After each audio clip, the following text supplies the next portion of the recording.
राम कृष्ण हरी पुंडलीक वरदे हरी विठ्ठल श्री ज्ञानदेव तुकाराम श्री पंढरीनाथ महाराज की जय. We seek the blessings of Lord Vitthal and the Varkari saints before we continue our narration of Santa Muktabai Charitra. In the last section, we saw how Vitthal Pant was keen on taking sannyas and felt that after so many years of marriage, remaining childless was an indication that the Lord wanted him to give up the householder life and take up sannyas or renunciation.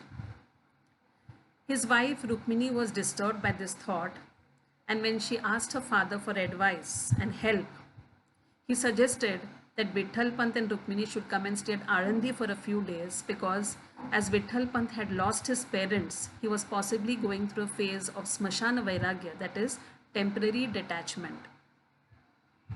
He said a change of place will make him feel fresh and he would be again back into his householder line. Somehow this did not seem to happen. Vitthal Pant continued to nurture the thought of sannyas and he would keep asking Rukmini for permission.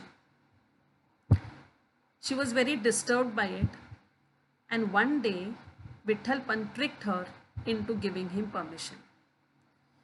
He asked her if she would allow him to go to have a bath in the river Ganga. She permitted him, and that was what he was waiting for. He packed his meager belongings and set off to Kashi because Kashi Varanasi is a place where river Ganga is. Rukmini did not understand the meaning of her permission till late evening. Vitthal Pant had not returned home. It was then she realized that possibly he had tricked her into giving him permission. She asked her father Siddhopant to go in search of him.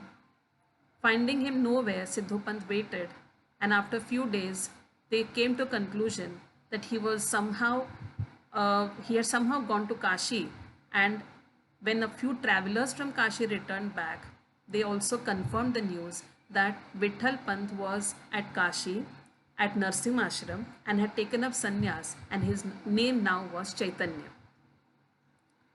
Siddhopant was disheartened, but more disheartened was his daughter Rukmini. Imagine a young married girl who has dreams of having a family is left with nothing except the thought that her husband has taken up sannyas somewhere in some corner of the country and she will not be able to meet him at all.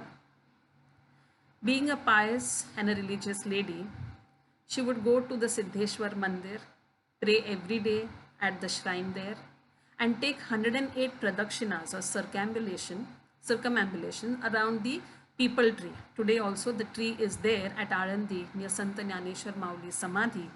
It is called as the Suvarna Pimpal. Rukmini was a devout lady and somehow her prayers to Siddheshwar were answered. There at Kashi, Vitthal Pant, now known as Chaitanya, was a disciple of Narsimha Ashram, also known as Ramanand Swami. Ramanand Swami was very fond of Vitthal Pant or Chaitanya because he was very sincere and diligent in all the practices that Swami had instructed him to do. One night, Swami got a vision in which Lord Vitthal told him that this Chaitanya who is in your ashram and is a favorite disciple of yours has to be sent back home because he has a wife waiting there for him.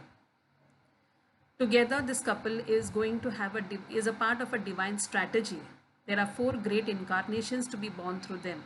So please dispatch him as soon as possible back to his place. But before that, go to Alandi yourself, confirm the person who is his wife and how devout she is, and then only come back with her and see to it that both of them set back to their home again. Swami instructed all his disciples, including Chaitanya, telling them that he is going for a pilgrimage and they should not move out of the ashram at all. Ramanand Swami set out to Trimbakeshwar first and then he went to Alandi. At Alandi, he took a darshan of the Shiva Mandir, Siddheshwar Mandir, and sat below the peepal tree, blessing all those devotees who had come there. Among them, obviously, was Rukmini, because pious as she was, she wanted to take the blessings of the great saint. As she bowed down to him, he blessed her, saying that she would beget very virtuous children. She smiled sadly and said that, "How is it possible, Swamiji, when my husband is at Kashi in renunciation, how can I beget children?" It was then that Swami confirmed that this was Vithalpan, that is Chaitanya's wife. He asked her to call her father, explained to him few things, and all three of them set out again to Kashi. On reaching the ashram, he called for Vithalpant and asked him to tell the truth about himself. Vithalpant was very remorseful about the lies that he had told, that he had no family, he was not married. He said, "Yes, I am married and I have a wife. I have left her and taken up sannyas." On seeing his wife Rukmini at Kashi, Vithalpant was a little ashamed of his deed. Swami Ramanand ordered both Vithalpant and Rukmini to go back to their hometown, that is Apegaon, be there and start their family. He said that there are 4 great incarnations to be born through y'all. And he took a word from Vithalpant: so long as these 4 children are born, you are not going to leave your wife Rukmini at all. The couple then set off to Apegaon. At Apegaon, they had to face a lot of ire from the Brahmin community, because according to the ashram, Varnashram as we call it in our Indian system, the 4 stages are the Brahmacharya ashram, second is the Grihastha ashram, third is the Vanaprastha ashram, and fourth is the Sannyas ashram. During the first stage, that is during the Brahmacharya period, a person or an individual is supposed to have education and lead a celibate life. When he enters into the second stage, that is Grihasthashram or a householder life, he is set up for his occupational duties. He also has to satisfy his physical, emotional desires.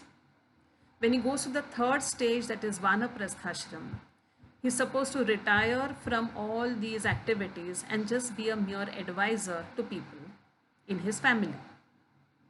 Whereas the fourth, that is a sannyas ashram, is the renunciation, that is completely withdrawing oneself from everything which is material and just giving yourself to the devotional service.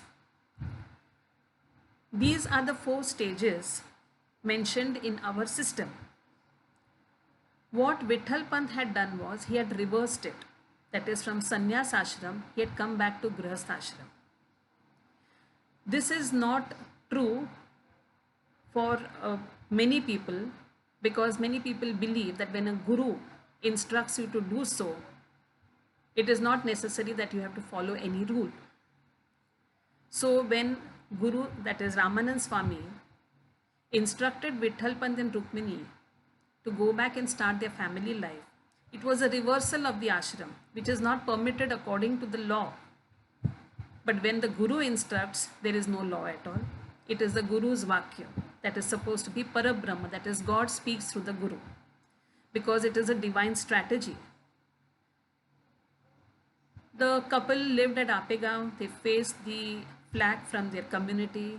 They were treated like outcasts, worse than the Harijans. They were made to live on the outskirts of the village in a small hutment. They were refused bhiksha, that is food by way of dried grains. They were not given water from the common tank of water reservoir which was there. They were not even given basic facilities like a barber to visit them, or a tailor to be approached, or even a potter to give them mud vessels. These may seem insignificant, but they are very, very important for any householder life. Somehow the couple managed to survive these difficulties only by the grace of Lord Vitthal. They knew that they had something very large to fulfill. Around this time, they were blessed in the year 1273 or 1274 with the eldest child, Nivruttinath. Nivruttinath Maharaj was born on a Monday, and so it is believed that he was an incarnation of Lord Shiva. A year later, the second child, Nyandev, was born on Gokulashtami, and it is believed, or it is a fact, that he is an incarnation of Lord Vishnu. The third child, Sopandev, an incarnation of Brahma, was born on a Sunday, and the fourth incarnation is none other than Adishakti Muktamai, who was born on the first day of Navaratri, that is Ghatasthapana, on a Friday. What more evidence we need to show that she was none other than the energy force, the Shakti of the entire cosmos. What happens to these four children as kids? What things they have to face from society? What happens to Vitthal Pant and Rukmini later on? We'll learn this in the next narration. Till then, Ram